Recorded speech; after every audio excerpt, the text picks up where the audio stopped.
बिस्मिल्लाहिर्रहमानिर्रहीम अस्सलाम वालेकुम जी। वीडियो बनाने लगे जनाब भाई जरा शौक कराने माशाल्लाह गाय है सून वाली तीसरे सूए सुना है बहुत नियाब तो नस्ली माशाल्लाह। ये अगले दिन भी उतरों गावां की वीडियो लाई सी तो उन्होंने दो तो चलियाँ गई सेल हो गई ने। ये कर्मा वाली वेखो हुण किन्ने नसीबा इंदा दुध है जी। गल तो नसीबा वक्तां दी है ना जी। माल माशाल्लाह विक गया है। और सवेरे इंशाल्लाह या परसों यह खुरलियाँ फिर बराबर हो जानिया ने अल्लाह खैर रखे थे।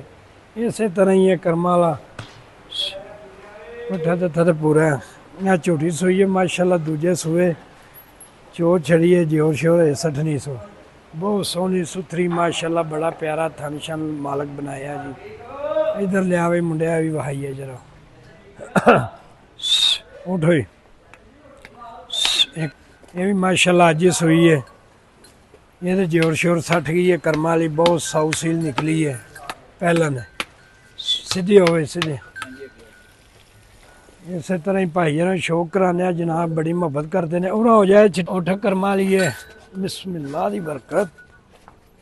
इधर भी मार हुई ना मज्जा लवे है जी माशाल्लाह हुण पहला रह गई ने। इस तरह ही जनाब अल्लाह खैर रखे तो सुबह हुंदा माल तो फिर नवें सिर बनावांगे।